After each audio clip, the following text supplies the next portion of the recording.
Hi everyone, I'm going to react to Demon Slayer, episode 25, Tsuguko, Kanao Tsuyuri.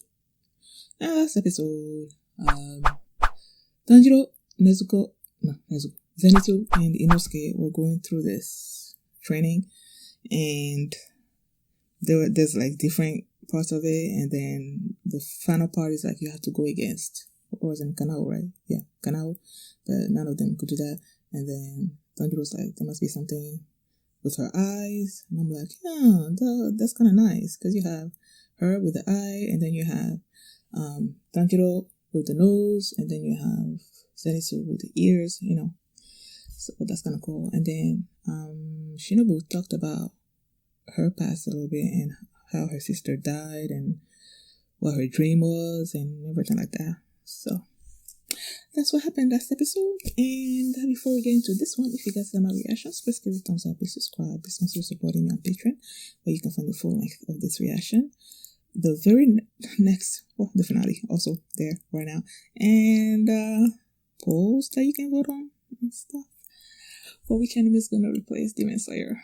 It's getting over. It's finishing. It's getting to the end. Whatever. So please consider supporting me there. And now let's check out this episode. And here we go.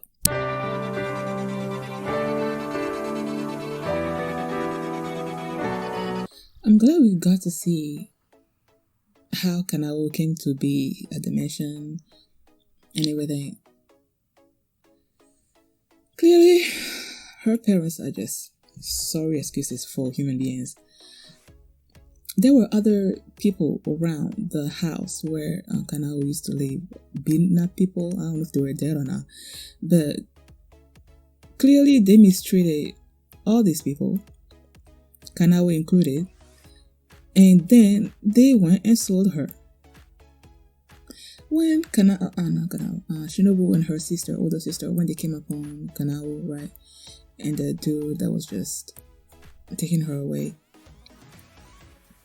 And then, I don't know if he told her, he probably told her that she was sold to him and everything. The way they acted like it wasn't like a big deal, like it was common in their world. I don't know why I thought, I didn't think it was like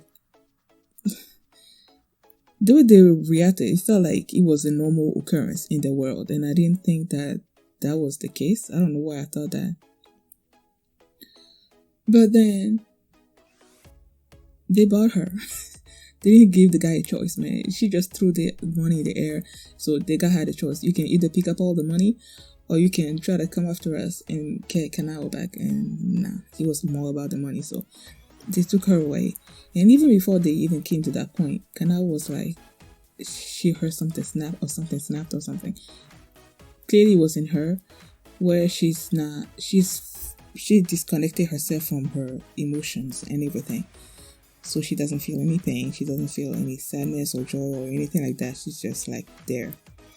And then as they were taking a bath and everything, she started crying. I feel like that was the first kindness thing that she's ever received from anybody. So I feel like that affected her. But it's still, all the trauma that she's had in her life is still there. So she's not at a point where she can just shake it off. She's still in that world, right? And that's why when they're asking her questions and everything, she just doesn't speak. She doesn't interact with anybody. That's kind of sad. And then they mentioned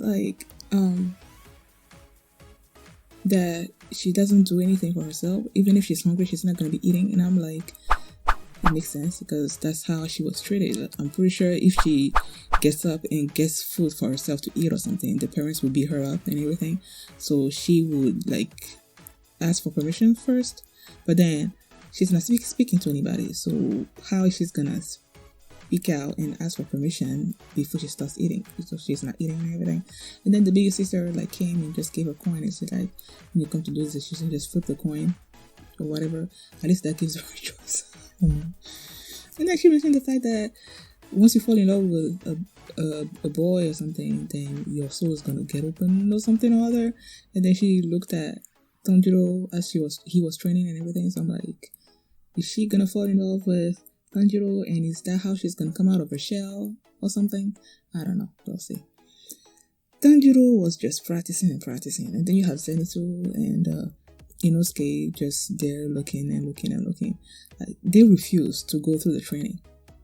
They weren't going. Tanjiro was the only one that was going, and then they kept seeing how Tanjiro was just, getting better and better, getting stronger and stronger, and then they felt sort of like inadequate. And I love, oh my gosh, that scene when Shinobu sort of convinced them based on each of their personalities, because Inosuke doesn't like to feel like he's weak. He doesn't like to get told that he's weak. So the way Shinobu spoke to him, like, I'm sure you can do it. So, that. So he got angry and then started practicing. And then you have Shinobu, who's all about, oh, this girl, and like, all in love with girls. So Shinobu used her charm on him to get him to stop practicing. He was so perfectly. And then Tanjiro broke the gourd, and then they gave him a bigger one. He was excited to tackle it. And then they practiced against Kanao. He caught her and everything. So yeah, he's doing better. And while they were doing their final checkup or something, Tanjiro asked Shinobu like if she knew anything about the fire breathing that their father used to do. She's like, no. And then I'm thinking, okay, maybe the flame dude, the flame Hashira can help him understand. And then they're like, the flame breathing is different than the fire breathing, and they don't like to mix it up. I'm like, huh. Like, I didn't think it would be different. I mean, flame, fire, like, it's hot, right? I don't know. But it's different, so, yeah. And then they brought them their swords. I knew Inosuke was not gonna be happy with his, man. Because, like, his sword has those grooves in it and everything. And this one was just like a plain sword. And I'm like, nah, he's not gonna be happy with it. When he picked up the rocks, I thought he was just gonna break the sword and then, like, ask for a new one. Like the same one that he used to have. But no, he used the rocks to make those grooves in the thing. And I'm like, after that scene played and everything, I'm thinking to myself, if it's that easy to,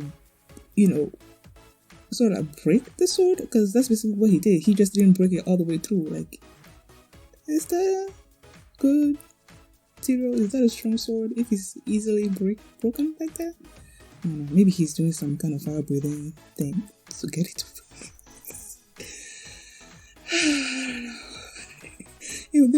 The one that made Tanjiro's sword like king was like pointing at him like, yo, that guy's characteristic. But then he was about to stab him. That was so funny. Nezuko is sleeping, gaining her strength, because that's how she does that. And that's Testament that's scaring people. That's probably gonna be what the next episode is gonna be on the finale. I wonder how that's gonna end. Okay, so that's what happened this episode, and those are my thoughts on it. Thank you guys for watching. If you like this reaction, just give it a thumbs up, subscribe, just consider supporting me on Patreon, and yeah, I will see you guys. Bye.